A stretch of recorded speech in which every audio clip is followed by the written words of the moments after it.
belajar, marilah kita berdoa. Berdoa dimulai.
pelajaran berikutnya, ada yang masih ingat tentang pelajaran kita di minggu sebelumnya?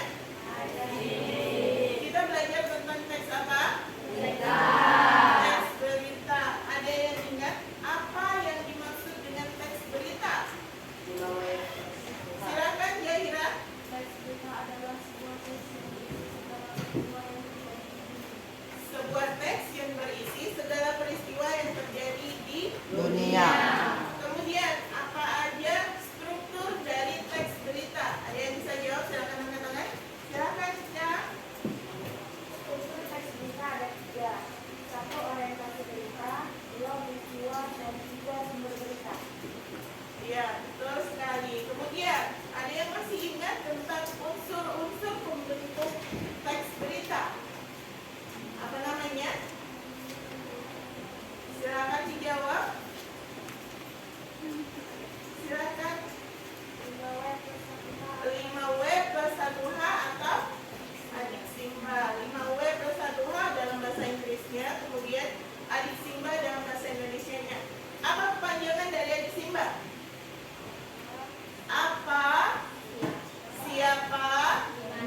Di mana? Kapan? Mengapa? Bagaimana? Bagaimana? Pintar jawabannya, benar sekali ya. Tujuan atau capaian yang ingin kita dapatkan hari ini adalah yang pertama, peserta didik mampu mengidentifikasi unsur-unsur teks iklan, slogan, dan poster. Kemudian yang kedua, peserta didik mampu menelaah isi teks iklan, slogan, dan poster. Kira-kira pada saat melihat gambar ini, apa yang terlintas dalam pikiran kalian tentang iklan? Promosi. Selain itu lagi? Jualan online. Tempat orang jualan secara online. Terus iklan di sini tujuannya adalah untuk memberikan informasi. Selain itu, tujuan dari iklan adalah mempromosikan kelebihan dari produk atau jasa. Kemudian mempengaruhi orang lain untuk membeli produk atau jasa yang ditawarkan. Kemudian iklan sesuai dengan medianya terbagi atas 2, ada media elektronik dan ada media cetak. Kemudian ciri-ciri dari iklan. Iklan itu yang pertama isinya adalah informatif. Karena isinya adalah informasi, jadi termasuk informatif. Kemudian yang kedua, bahasanya mudah dimengerti. Yang ketiga, menarik perhatian.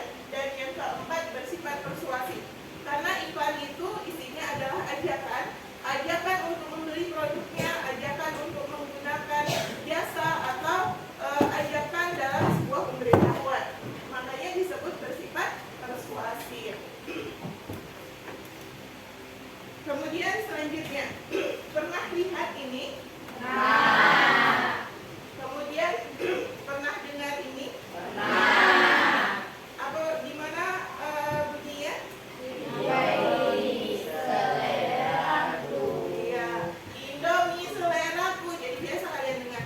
Kira-kira ini termasuk dalam iklan, slogan, atau poster? Kata-kata ini termasuk dalam slogan. Nah, slogan adalah perkataan atau kalimat singkat yang menarik atau mencolok dan mudah diingat untuk memberikan sesuatu pesan. Contoh di sini. Aku dan kau. Ya benar. Kemudian ini. Apapun makanannya, minumannya, teh botol sostro. Jadi ini yang termasuk dalam slogan. Slogan biasanya digunakan oleh organisasi atau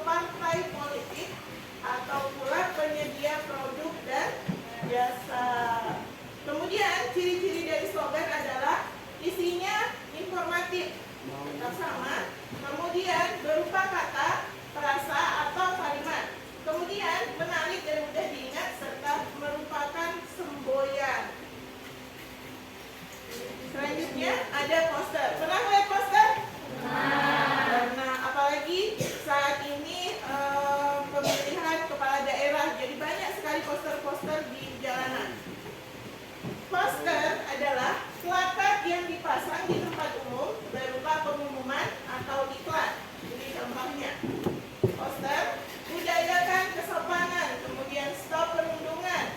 Kedisiplinan adalah kunci kesuksesan.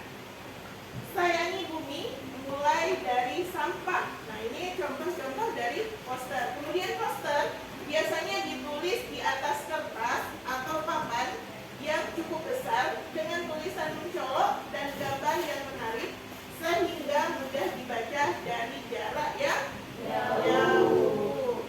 Kemudian ciri-ciri dari poster. Poster isinya sangat singkat, padat, dan komunikatif. Selanjutnya, ditempel di tempat-tempat umum.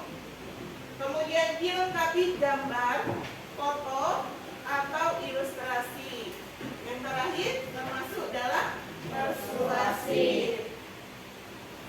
Kemudian selanjutnya, kalau dibedakan, apa sih perbedaan teks iklan?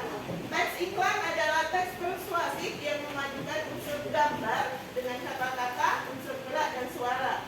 Sedangkan slogan, teks persuasif yang mengutamakan unsur kata-kata. Sedangkan poster, teks persuasif yang mengutamakan kekuatan gambar dan kata dipajang di tempat umum. Jadi kalau kita buatkan tabel, bentuknya akan seperti ini. Teks iklan memiliki gambar, kata-kata, gerak, dan suara. Sedangkan teks slogan, dia hanya memiliki kata-kata, kemudian memiliki suara. Sedangkan teks poster, dia memiliki gambar dan memiliki kata-kata. Nah, ini contohnya. Yang pertama ada iklan, kemudian slogan, ada pula poster. Kemudian unsur-unsur pembentuk iklan. Yang pertama ada sumber, kemudian ada pesan, ada media, ada penerima, ada efek, dan ada umpan balik. Yang dimaksud dengan sumber adalah pemasang iklan yang berinisiatif dan penyandang dana dari pemasangan suatu iklan. Jadi yang dimaksud dengan sumber itu adalah siapa orang yang membuat iklan, entah itu perorangan atau sebuah lembaga atau bahkan sebuah perusahaan. Kemudian pesan adalah informasi yang disampaikan baik secara verbal maupun non verbal. Jadi pesan dari iklan itu apa? Kemudian media adalah sarana yang digunakan, misalnya media cetak, media elektronik, atau seperti yang lainnya. Kemudian penerima bisa individu ataupun kelompok masyarakat yang menjadi sasaran dari iklan tersebut. Sedangkan efek adalah perubahan yang terjadi pada diri penerima, baik dalam sikap, pola pikiran, atau kebiasaan. Yang terakhir ada umpan balik. Umpan balik adalah tanggapan yang dikehendaki penerima, misalnya dengan memberi atau menolak sesuatu. Mana perasaannya pada saat belajar hari ini? Senang? Alhamdulillah, karena tadi sudah diawali dengan doa. Akhirnya pembelajaran kita berjalan dengan baik, nilainya juga bagus-bagus. Dari hasil kerja kalian juga sudah terlihat bahwa kalian sudah mengerti dan bisa mengidentifikasi unsur-unsur teks iklan serta menelaah isi dari teks iklan.